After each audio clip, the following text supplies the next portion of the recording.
पुण्यश्लोक अहिल्यादेवींच्या त्रिशताब्दीच्या निमित्तानं जलसंपदा विभागाच्या पुढाकारानं गोदा ते नर्मदा या जलयात्रेचं आयोजन करण्यात आलेलं आहे। 25 तारखेला त्र्यंबकेश्वरवरून ही यात्रा सुरू होईल। या यात्रेचा शुभारंभ माननीय मुख्यमंत्री महोदय माननीय देवेंद्रजी फडणवीस साहेब करतील आणि यात्रा ही अहिल्यानगर, संभाजीनगर, धुळे, नाशिक या जिल्ह्यातून जाणार आहे। यात्रेचा शुभारंभ 2 ठिकाणी होणार आहे। एक गोदावरीचा उगम ज्या ठिकाणी होतो तर त्र्यंबकेश्वरहून त्या ठिकाणी आपण कलश यात्रा सुरू करणार आहोत आणि पुण्यश्लोक अहिल्यादेवींचं जे जन्मस्थळ आहे चौंडी, तिथनं आपण चौंडीची पवित्र माती घेऊन दुसरी यात्रा तिथून निघणार आहे आणि या दोन्ही यात्रा शिर्डीमध्ये येतील आणि शिर्डीत मग एकत्रपणे पुढे ते यात्रेचा त्या ठिकाणी पुढे यात्रा जाईल। तर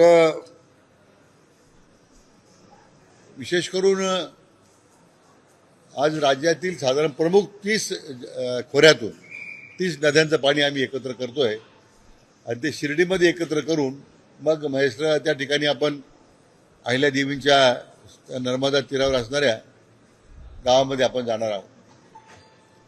यामध्ये प्रामुख्यानं राज्यातील जलव्यवस्थापन असेल, राज्य दुष्काळमुक्त करण्याचा संकल्प जो माननीय मुख्यमंत्र्यांनी केलेला आहे त्या संदर्भात कार्यवाही असेल, पाणी संवर्धनाचे काय काय आता उपक्रम सुरू आहेत किंवा जलसंपदा खात्याच्या माध्यमातून जे पाणीविषयक जे उपक्रम सुरू आहेत त्याची संपूर्ण माहिती या सगळ्या यात्रेच्या निमित्तानं आपण देणार आहोत। पहिलाच हा प्रयत्न आहे आणि या त्रिशताब्दीच्या निमित्तानं पुण्यश्लोक अहिल्यादेवींना अभिवादन करण्याचं या जलयात्रेच्या माध्यमातून आमचा प्रयत्न आहे। हिंदी बताइए, नर्मदा से लेकर के नासिक से नर्मदा की यात्रा आप लोग कर रहे हैं, कैसे होगी और क्या इसके पीछे लॉजिक है? पुण्यश्लोक अहिल्यादेवी के 300 जयंती का अवसर पर ये गोदा ते नर्मदा ये जल यात्रा हमने निकाली है। पुण्यश्लोक अहिल्यादेवी ने जीवन भर जो पानी संवर्धन, मंदिर का संवर्धन तो किया है लेकिन पानी संवर्धन के में काफ़ी उन्होंने काम किया था, इसलिए जल यात्रा को विशेष महत्व है। ये जल यात्रा के दरमियान जो सभी पानी के संबंधी में जो उपाय योजना हमारी सरकार ने की है, हमारे लोकप्रिय मुख्यमंत्री माननीय देवेंद्र जी फडणवीस साहब ने की है, उसके चलते लोगों में जागृति करने का हमारा प्रयास है। मैसार जाके ये यात्रा का समारोह होगा। त्र्यंबकेश्वर से निकल के चौंडी और त्र्यंबकेश्वर से यात्रा निकलेगी और अंतिमतः नर्मदा जाएगी। इसमें कौन कौन से लोग पैदल चलेंगे, आप भी रहेंगे, क्या मुख्यमंत्री भी हैं और भी बाहर के लोगों को, संतों को, साधुओं को इनवाइट किया गया है, किस तरीके से इसका प्रारूप होगा? यात्रा का शुभारंभ 25 तारीख को माननीय मुख्यमंत्री महोदय के उनके हस्ते शुभारंभ होगा। यात्रा में सभी हमारा प्रयास है कि सभी साधु संत हैं, वारकरी संप्रदाय के लोग हैं, इसमें पूरी तरह आ जाए, ये हमारा प्रयास रहेगा।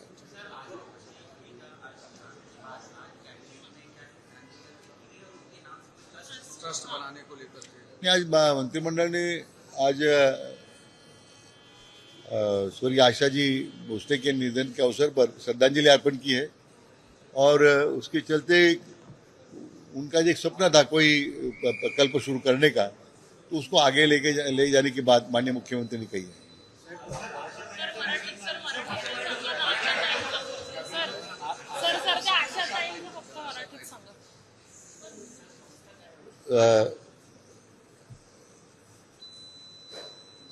स्वर्गीय आशा भोसलेंच्या दुःखद निधनानं आज महाराष्ट्राच्या मंत्रिमंडळानं त्यांना श्रद्धांजली वाहिलेली आहे